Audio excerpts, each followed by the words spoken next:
नमस्कार दोस्तों, आज के इस वीडियो में हम जानेंगे हिंदी सिनेमा के पहले टेक्नीशियन के बारे में, उस कलाकार के बारे में जिन्हें लोग प्यार से काला जादू वाला जादूगर कहते हैं। किसी शायर की गजल, किसी झील का कमल। जी हाँ दोस्तों, मैं बात कर रहा हूँ बाबू भाई मिस्त्री की। भारतीय सिनेमा के उन बिरले नामों में से एक है बाबू भाई मिस्त्री का नाम, जिन्होंने सीमित तकनीकी और संसाधनों के दौर में भी अपनी कल्पना शक्ति से कमाल दिखा दिया।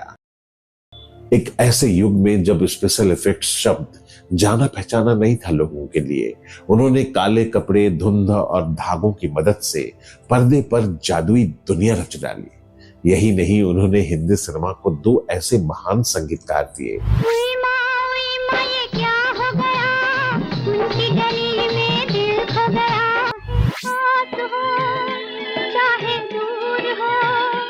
वजह से हिंदी सिनेमा का संगीत अपने स्वर्णिम दौर को देख सका। लेकिन किस्मत का क्रूर मजाक देखिए कि बाबू भाई मिस्त्री को गले का कैंसर हो गया और उनकी आवाज चली गई।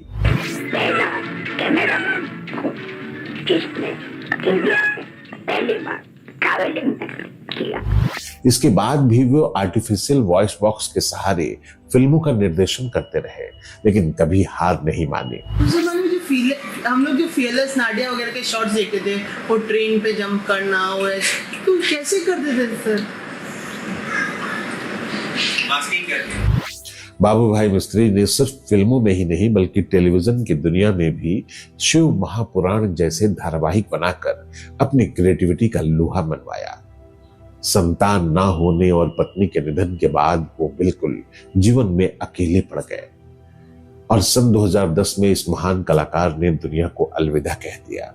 सिनेमा के इस मौन जादूगर से वरिष्ठ पत्रकार राजेश कुमार सिन्हा जी ने मुलाकात की और एक उनका दुर्लभ इंटरव्यू रिकॉर्ड किया। मेरा नमस्कार स्वीकार करें। नमस्कार विजय जी।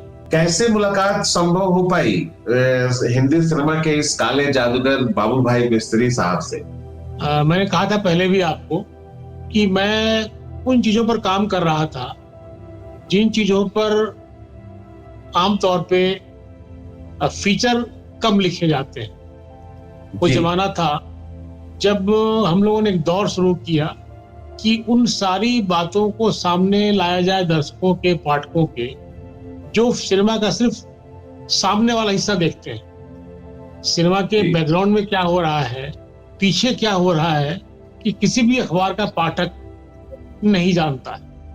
तो उसको उसकी जानकारी मिले, इस सिलसिले में हमने एक फीचर शुरू किया था। जैसे एडिटिंग का, फोटोग्राफी का हम 1 by 1 कर रहे थे।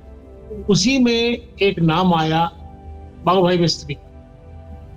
तो ये मुझे जानकारी मिली कि ये वो शख्स हैं जिन्होंने हिंदी सिनेमा में पहली बार स्पेशल इफेक्ट जैसे वर्ड को इस्तेमाल किया, जो उस समय से पहले सिर्फ हॉलीवुड की में हुआ करता था। बॉलीवुड में कोई इसकी संभावना नहीं थी। उन दिनों इन्होंने इसको शुरू किया। तो मैंने इनसे बात की। अब इनकी समस्या ये थी कि इनकी आवाज बहुत कम थी। तो फोन पे मेरी इनसे बात हुई, तो मैंने कहा सर मिलना चाहता हूं आपसे। तो ये बड़े खुश हुए। वो आप क्या करना चाहते हैं मेरे बारे में? हमने कहा सर आपका इंटरव्यू तो आएगा ही, साथ साथ मैं चाहता हूं कि स्पेशल इफेक्ट के बारे में अच्छी चर्चा हो ताकि जो हमारे पाठक हैं वो इसको जान सके। तो उनसे कहा कि ठीक है, आप मेरे घर आ जाओ। इनका घर था विले पार्ले ईस्ट में। मैं वहां गया, घर पे इनसे मुलाकात मेरी हुई और फिर हमारी बातचीत शुरू हुई और काफी मुद्दों पर बात की हमने। और जो कैसे कैसे शुरुआत हुई इसकी, कैसे आगे बढ़े, उन्होंने क्या क्या किया आज तक, एक लंबी बात हुई हमारी। तो इनके नाम दो ऐसे महान संगीतकार हिंदी सिनेमा को देने का श्रेय जाता है। हम चाहेंगे कि आप ही बताएं कि वो दो नाम कौन थे। हाँ, इनको ये क्रेडिट मिला हुआ था कि इन्होंने दो ऐसे संगीतकारों को लॉन्च किया अपनी फिल्म से, जो आगे जाकर के संगीत की दुनिया में उन्होंने तहलका मचा दिया। उनका एक युग रहा पूरा, और उस युग में कई गाने बने जिनको रिकॉर्ड सफलता मिली। तो इनकी 2 फिल्में थी। इनकी पहली फिल्म थी सम्राट चंद्रगुप्त।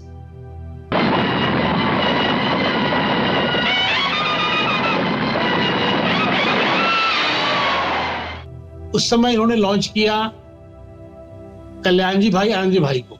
चाहे पास हो चाहे दूर हो, मेरे में तस्वीर हो। और उसके बाद पारस बनी।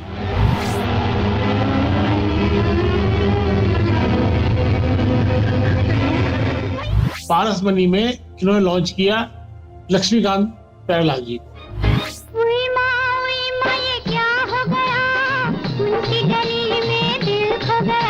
तो इन दोनों संगीतकारों को लॉन्च करने का श्रेय बाबू भाई मिस्त्री जी को जाता है। ये उपलब्धि बहुत बड़ी मानी जाती है कि इन्होंने ऐसे दो लोगों को मौका दिया जो उस समय बिल्कुल नए थे और बाद में आगे चलकर उन्होंने काफी कुछ किया।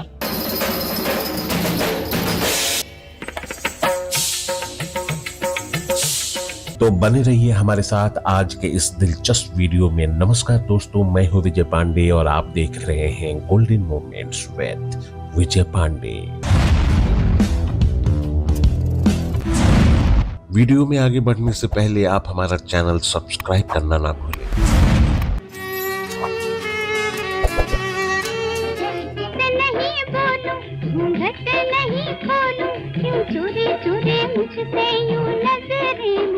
बाबू भाई मिस्त्री के बारे में पढ़ने पर लगता है कि उनका जो शुरुआती जीवन था बहुत ही संघर्ष भरा हुआ था। तो ऐसे में जब जीवन संघर्ष से भरा पड़ा हो और उसके बाद फिर आप कला को जीवन यापन का एक माध्यम बनाते हैं तो आपका संघर्ष और बढ़ जाता है। तो बाबू भाई मिस्त्री को कुछ अपने उस प्रारंभिक जीवन के बारे में आपसे कुछ बातें शेयर की थी क्या? उन्होंने मुझे शेयर किया था। उन्होंने कहा कि मेरा परिवार बहुत बड़ा था। हम कुल मिलाकर के 9 भाई बहन थे।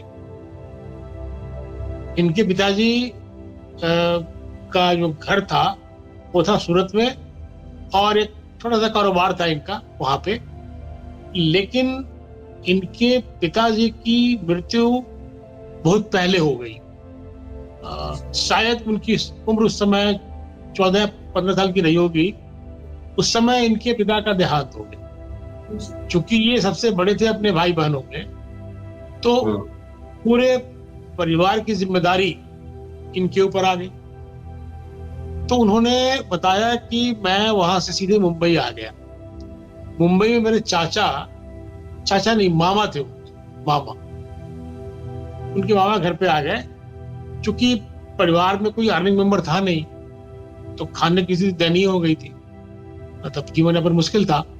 तो जीवन यापन करने के लिए पूरे भाई बहन के साथ ये मुंबई आ गए चाचा के पास। और फिर उनके साथ इन्होंने रह करके काम सीखना शुरू किया। चूंकि इनका रुझान पहले से भी कला के प्रति था, रंगों से खेलना उनका शौक था। और ये जब छोटे थे, मतलब बचपन में भी ये चित्रकारी वगैरह काफी करते थे। तो इनको रंगों की समझ थी और रंगों से खेलना इनको अच्छा लगता था। तो उन्होंने मुझसे कहा कि देखिए, छोटे से उम्र में जब आप पर जिम्मेदारी आती है तो समय आपको जिम्मेदार बना देता है।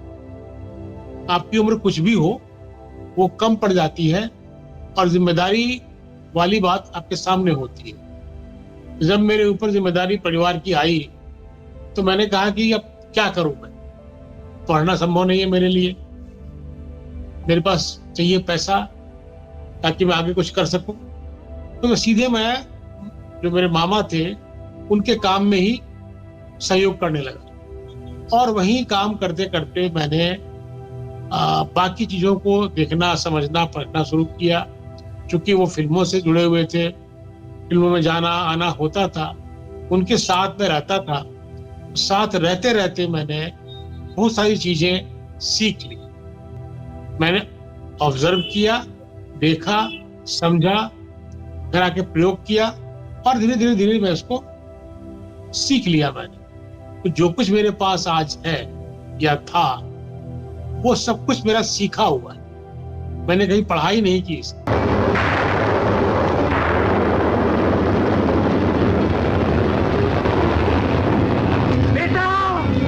आर्ट डायरेक्शन मतलब सेट डिजाइनिंग और ये सब चीज तो बात समझ में आती है। तो ये अचानक से मतलब उनके जीवन में ना कोई गॉडफादर और फिर वो स्पेशल इफेक्ट की बात, जब ऐसे समय में हम लोग उन्होंने फिल्मों में स्पेशल इफेक्ट की शुरुआत की, जब मतलब इसके बारे में कोई जानता भी नहीं था, तो जी ये जो विधा उन्होंने अपने अंदर डेवलप की, इसके पीछे कोई कहानी थी क्या? देखिए, कहानी जब वो साथ में अपने माँ के काम कर रहे थे, तो उस समय ही उन्होंने कैमरे के साथ कैमरे को समझना, उसका इस्तेमाल करना सीख लिया था। तो जब एक उस समय फिल्म आई थी, हॉलीवुड की फिल्म थी द इनविजिबल मैन, एक फिल्म आई थी।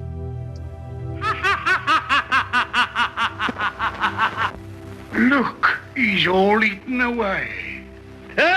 How do you like that, eh? उस फिल्म में जो किरदार था, जो कैरेक्टर था, वो फिल्म से गायब हो जाता था, मतलब पर्दे पे दिखता नहीं था। तो उस फिल्म को देख करके जो भट्ट ब्रदर्स थे, दो भाई थे, प्रकाश भट्ट जी, उनकी इच्छा हुई कि ऐसी एक फिल्म यहाँ बननी चाहिए। तो वो फिल्म थी ख्वाबों की दुनिया, जी, जहां पर कि किरदार पर्दे पर दिखता नहीं है, पर्दे पर रहता है। वो इन्होंने कहा प्रोड्यूसर से कि मैं ये काम कर सकता हूं, मैं चूंकि मुझे रंगों की समझ है, तो मैं समझ सकता हूं कि कौन सा रंग पर्दे पर कैसे लाया जाए कि वो पर्दा, कैमरा उसको नहीं पकड़ सकता। तो उस समय ही उन्होंने ब्लैक बैकग्राउंड, ब्लैक थ्रेड के सहारे वो काम करना शुरू किया। उसके बाद से जब फिल्म बनी, लोगों ने उस फिल्म को देखा, तो हर व्यक्ति ने सराहना की इनकी। ये जो इनविजिबल मैन देख के और उनके अंदर ये जज्बा आया कि ये ऐसा काम हम भी कर सकते हैं, तो ये कैसे संभव हुआ? मतलब इसके पीछे कोई ना कोई ऐसी कहानी तो जरूर होनी चाहिए। उन्होंने मुझे बताया कि जब मैं वाडिया मूवी जोन में काम कर रहा था, उस समय मिस्टर वाडिया जो प्रोड्यूसर थे उस कंपनी के, उन्होंने मुझसे दिए 6 आने। उस जमाने में आना होता था, आज पैसा होता है ना, उसमें आना होता था, 1 आना 2 आना। तो उन्होंने 6 आने दिए और कहा कि जाओ, एक फिल्म लगी हुई है द इनविजिबल, देख के आ जाओ। ये वहां गए, इन्होंने उसको देखा फिल्म को, और देख के आने के बाद इन्होंने कहा कि ये ऐसी फिल्म मैं बनाना चाहता हूं, तुम कर सकते हो क्या? तो इन्होंने कहा कि मैंने उनसे कहा कि सर ये पॉसिबल है। इस फिल्म में क्या है? इस फिल्म में बोतल जो है वो ऐसे उड़ जा रही है, फिर नीचे आ जा रही है। एक बंदा सिगरेट पी रहा है, लेकिन वो दिखता नहीं है कि सिगरेट पी रहा है, सिर्फ आपको धुआं निकल रहा है उसके मुंह से। ये सारी चीजें मैं आपको कर दूंगा, ये कोई बहुत बड़ी बात नहीं है, ये मेरे लिए पॉसिबल है, मैं कर दूंगा। तो मैं पूछा कि सर ये कैसे करेंगे आप? कैमरा जो होता है वो काला धागा नहीं देख पाता, तो मुझे जो कुछ भी करना है उसके सहारे ही करना है।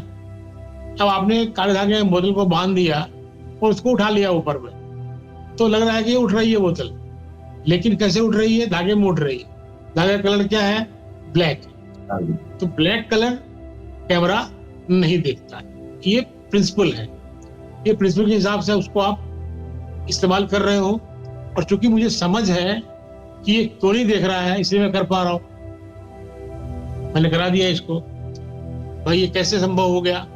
तो वो जो टैग था इस्तेमाल का ब्लैक थ्रेड का, वो इनके नाम के साथ जुड़ गया, और लोगों ने इनको ये मानना शुरू कर दिया कि हिंदुस्तान में, इस देश में अगर कोई व्यक्ति इस तरह का काम कर सकता है, तो वो बाबू भाई मिस्त्री ही कर सकते हैं। तो बाबू भाई के नाम के साथ ब्लैक थ्रेड जुड़ गया और उसके बाद से इन्होंने कहा कि मैंने कई फिल्मों में इस तरह का प्रयोग किया, बट मुझे लगा कि अगर मैं यही करता रहूंगा तो मैं क्या करूंगा।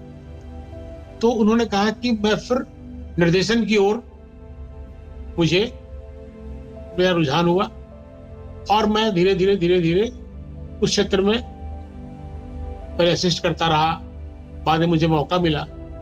तो आप विश्वास करेंगे विजय जी, इस इंसान ने, बाबू भाई ने तकरीबन 65 फिल्में डायरेक्ट की हैं, 65। और आपको ये भी मतलब बड़ा सुनकर के आश्चर्य होगा कि उसी बीच में इनको गले का कैंसर हो गया। अब गले कैंसर हो गया तो उनको उनका जो साउंड बॉक्स होता है वो निकालना पड़ा, आवाज कम हो गई इनकी। वहां उस आवाज के कम होते हुए भी एक निर्देशक का काम करना, जो कि सिर्फ बोलता ही है, सारे कमांड वही देता है, डायरेक्टर देता है, वो कैसे कर पाते हो।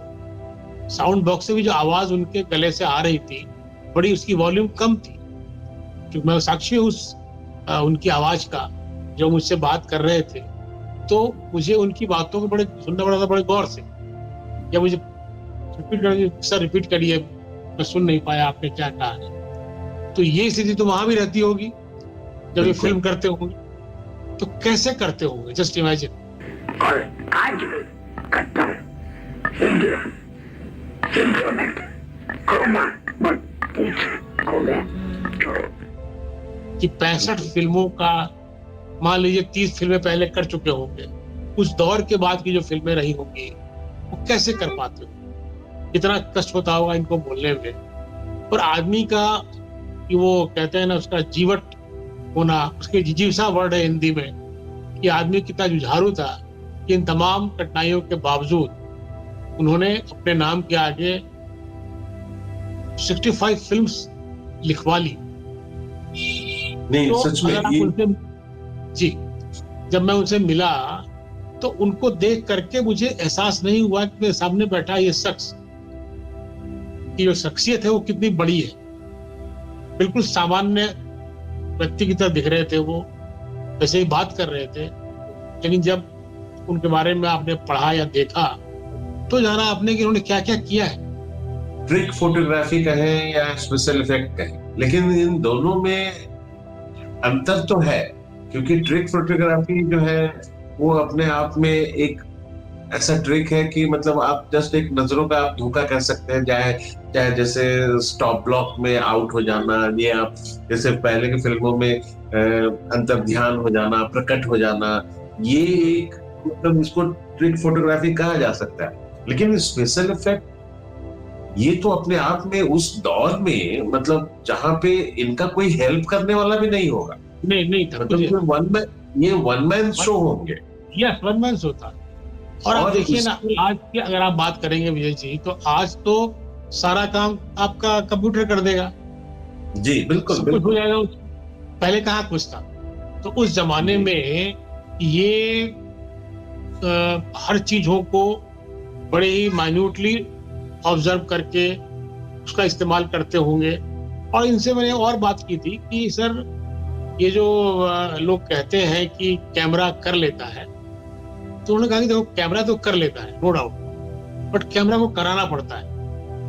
कैमरा अपने आप नहीं करता है, कैमरा को कराना पड़ता है। वो कराने की जो कला है वही तो है इस इफेक्ट। तो इसके लिए क्या वो कुछ वो मतलब देश के बाहर जाके कुछ ट्रेनिंग भी उन्होंने लिया था, या सिर्फ हॉलीवुड की फिल्मों को देख के ही इंस्पायर हुए? वो सिर्फ ऑब्जर्व करके, देख कर, वाह, कहीं बाहर नहीं गए। हमको लगता है कि इसके बाद ही बाबू भाई मिस्त्री का जो ये जो योगदान है, इसके बाद से ही मतलब धार्मिक फिल्में बननी कुछ बहुत ज्यादा हो गई, इसकी तादाद बढ़ गई। क्योंकि आज के डेट पे अगर आप मान लीजिए कि बहुत सिंपल लगता है कि किसी भी किरदार को आप हवा में उड़ा दीजिए, तो आप ग्रीन क्रोमा पे आप उनको उड़ा सकते हैं और फिर बाद में हरा रंग का बैकग्राउंड आप काट सकते हैं। ताकि वो फिर उसके बाद कोई भी अपना मनचाहा बैकग्राउंड आप पेस्ट कर सके। लेकिन अंकल आप इसको थोड़ा सा इमेजिन करें कि जहां पर फिल्में ही ब्लैक एंड व्हाइट बन रही हैं, हम वहां कैसे करेंगे? वहां आप क्रोमा काटेंगे कैसे? और उस स्थिति में भी अगर उन्होंने वो अपना आउटपुट दिया है तो अपने आप में मतलब ये तो सिनेमा में उनका एक कमाल का योगदान। यस, क्रांति कहेंगे इसको आप, मतलब क्रांति है। नहीं, उसके बाद उन्होंने बहुत सारी कमर्शियल फिल्मों में भी उन्होंने जैसे अगर हेमा जी का वो गाना ड्रीमगर्ल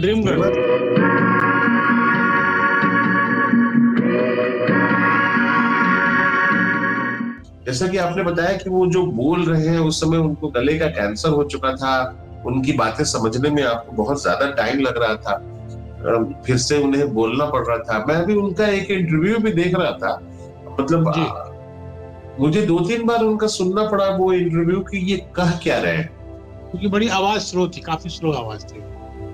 और वो जो आ भी रही है तो बहुत स्पष्ट आवाज नहीं आ रही, क्योंकि वो क्या होता है कि यहाँ जो आपका जो साउंड बॉक्स गले के अंदर होता है, जो आपका विंड का जो बॉक्स होता है वो निकल जाता है कैंसर होता है।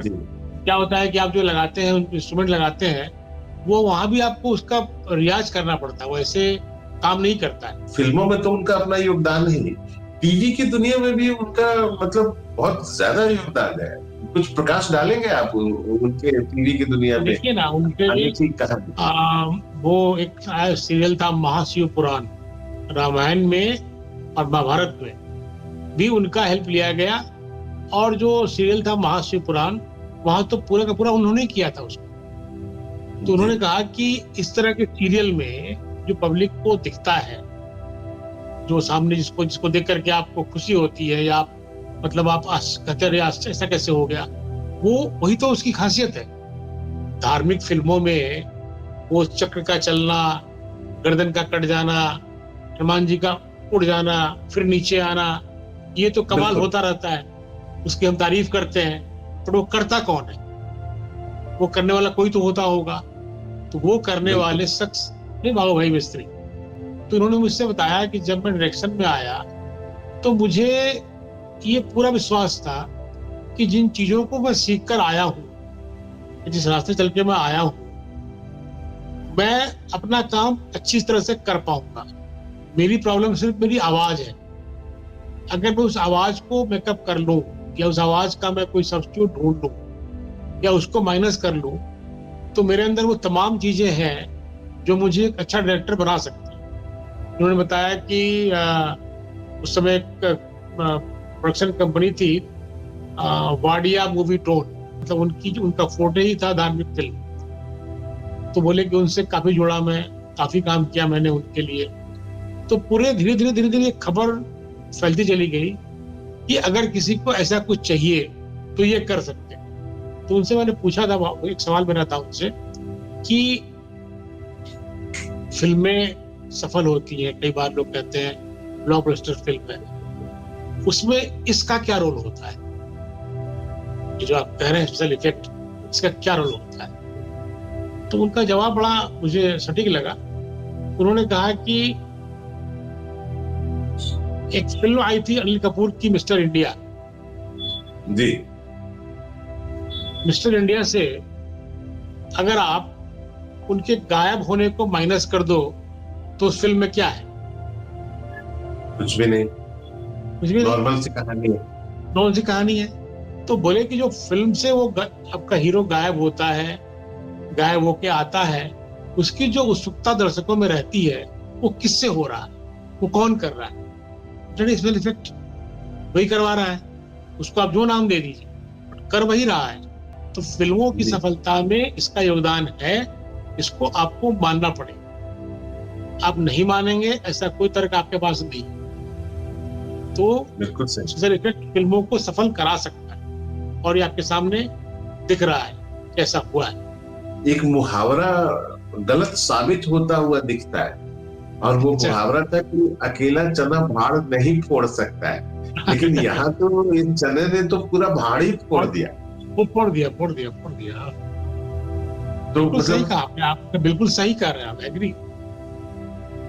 तो आपसे जब उनकी मुलाकात हुई तो वो तो उस समय कैंसर पीड़ित थे और उनको बोलने में भी काफी ज्यादा दिक्कत हो रही थी। तो उनके व्यक्तिगत जीवन के बारे में अगर आते हैं तो कोई संतान नहीं थी उनकी, और पत्नी के निधन के बाद वो बहुत ही अकेले हाँ, पड़ गए थे जीवन में। तो जब आपसे मुलाकात हुई थी तो उनके घर पे मुलाकात हुई थी आपकी। तो मैं घर पे गया था। मतलब घर पे वातावरण कैसा दिखा आपको? मैं कई फिल्म वालों के घर पे गया हूँ, लेकिन मुझे उनके घर में जब मैं गया तो मुझे लगा नहीं कि मैं किसी फिल्म वाले के घर पे आया। मतलब जो तड़क भड़क होती है ना, आप किसी के पास जाएंगे किसी के घर पे तो एक अच्छा सा घर, मतलब बड़े साज सामान सजा हुआ, ऐसा कुछ नहीं था उनका। बड़ा ही सिंपल सा घर था। हाँ, एक कॉर्नर में बहुत सारी ट्रॉफियां रखी हुई थी, वो जो मिलती है ना अवार्ड वगैरह में, सिल्वर जुबली में, वो ट्रॉफी बहुत सारी रखी हुई थी उनके घर पे। बड़ा सिंपल सा घर था, और एक शायद बेड थी कि घर पे काम कर रही थी, जिससे चाय वगैरह ला के दिया था मुझे। तो कोई आना जाना किसी का नहीं था, कोई आ जा नहीं रहा था घर पे। कुछ किताबें थी घर पे उनके पुरानी फिल्म से रिलेटेड। तो बोले कि मतलब एक सेंटेंस उन्होंने कहा था मुझसे कि देखो जीवन जो है ना वो चलता रहता है, रुकता नहीं है। कठिनाइयां या व्यवधान तो आते रहते हैं, उनका क्या है, तो उनसे आप घबरा के क्या कर लो। मुझे कैंसर हुआ, मैं ठीक हो गया, मैं काम कर रहा हूँ, पति ने साथ छोड़ दिया, ठीक है, तो क्या कर सकते हो। जहाँ कोई आपका चलता ही नहीं हो, जहाँ आप बिल्कुल लाचार हो, तो ऐसी स्थिति में तो अपने आप को ठीक रखना पड़ेगा ना मुझे। पर ये था कि थोड़ा अंदर से टूटे हुए थे, मतलब बुझे हुए मन से, जैसा कि उत्साह होना चाहिए था वो उत्साह नहीं था, थोड़े बुझे हुए थे। आपने जितना समय उनके साथ गुजारा और जितनी बातें उनसे की, और मतलब निश्चित रूप से आप भी उनसे मिलने के लिए कुछ तो तैयारी आप भी करके गए होंगे, उनसे ये पूछूंगा, उनसे वो पूछूंगा, तो कितना सवाल आप उनसे पूछ पाए, और जितना समय आपने बिताया उनके साथ, तो उस पूरे समय बिताने के क्रम में वो पूरा जो व्यक्तित्व है उनका, वो आपकी नजरों में किस तरीके से स्कैन किया आपने? आप स्कैन करने के बाद क्या पाए? देखिए, उनके पास जब मैं गया तो जाने के पहले चूंकि मुझे कुछ उनसे बात करनी थी, तो मैं उनका बैकग्राउंड पढ़ के गया था, जो कहीं मिल जाता है अभी। तो मेरे पास कई सवाल थे कि साहब ये कैसे होता है, क्या होता है। उन्होंने मुझे समझाया बड़े कड़ीने से, और चूंकि प्रॉब्लम उनका था कम्युनिकेशन, कि वो जो बोलेंगे मुझसे, अगर मैं और सवाल करूंगा तो उनको बोलने में तकलीफ हो रही थी।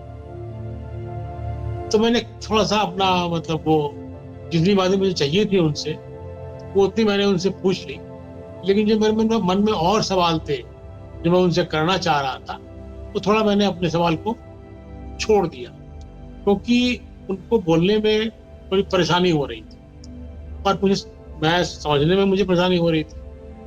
अब एक बार को अगर आप उनको 3 बार बोलने के लिए किसी को कहेंगे, तो जो लोग ऐसे होते हैं ना, उनको लगता है कि वो ठीक है, आप नहीं समझ रहे हैं, ये आपकी गलती है, वो बोल रहे हैं पूरी कोशिश करके। तो ऐसे आदमी के साथ बार बार ये कहना कि सर रिपीट करिए, वो उसकी तौहीन होती है। बिल्कुल। तो मैंने फिर कहा कि नहीं, मतलब ये अच्छी बात नहीं है, उनको नहीं करना चाहिए, क्योंकि उन लोगों को लगता है कि मैं तो बोल रहा हूँ ना, उनकी पूरी एनर्जी लग रही है। तो पूरी बात को अगर आप उनको एक मतलब सेंटेंस में कहें, तो हिंदी सिनेमा में ऐसे लोग विरले हैं, जो मेरा अपना मानना है, जो इतना कुछ होने के बाद भी, इतनी बड़ी जगह पर पहुंचने के बाद भी, जिनके अंदर अहंकार या ईगो रंच मात्र भी नहीं, बिल्कुल नहीं हो, ऐसे लोग मैंने बहुत कम देखे थे। और ये शख्स मुझे पहले मिले जिन्होंने इतिहास रचा है, बिल्कुल नो डाउट, और ऐसा व्यक्ति मान भी नहीं रहा है कि मैंने किया है, मानता ही नहीं है वो आदमी कि मैंने किया। यही तो ऐसे लीजेंड्स की एक ऐसी क्वालिटी है जो उन्हें लीजेंड बनाती है। और बाबू भाई मिस्त्री हिंदी सिनेमा में, मतलब हमको लगता है कि हिंदी सिनेमा के इतिहास की जब भी बात होगी तो बाबू भाई मिस्त्री के योगदान को कोई मतलब एक सिरे से ना नकार सकता है, ना उसको इग्नोर कर सकता है, क्योंकि उसकी अगर ये नाम अगर हिंदी सिनेमा के उत्थान में और उसके विकास में अगर ये नाम छोड़ दिया जाए तो हिंदी सिनेमा कहीं एग्जिस्ट ही नहीं करता है, मुझे लगता है। मैंने पूछा उनसे कि इतना जो आपने सीन किया, जो कुछ भी किया, तो सबसे ज्यादा आपको तकलीफ कहाँ हुई? कोई ऐसा काम जो सीन करने में तकलीफ आपको हुई हो? तो इन्होंने कहा कि एक फिल्म थी औरत, उस फिल्म में पूरा का पूरा जो कमरा है, मकान है, वो ढह करके गिरना था, तो उसको गिराने में मुझे बहुत तकलीफ, उसको शूट करने में थ्रू ट्रिक फोटोग्राफी वो भी तकलीफ थी। एक और सवाल मैंने उनसे किया था कि जैसे ऐसा माना जाता है कि हॉलीवुड में जो टेक्नीशियन है उनकी जो सैलरी है, उनका जो पैसा है वो ज्यादा होता है। तो हमने पूछा कि सर ऐसा क्या है क्या ऐसा?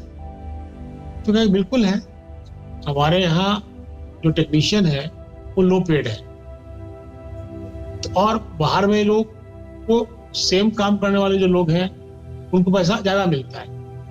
तो पैसा अगर आप कम दोगे किसी को तो उसका नेचुरली मोरल थोड़ा डाउन रहता है, तो इसीलिए वो सोचता है कि मैं इनके बराबर नहीं।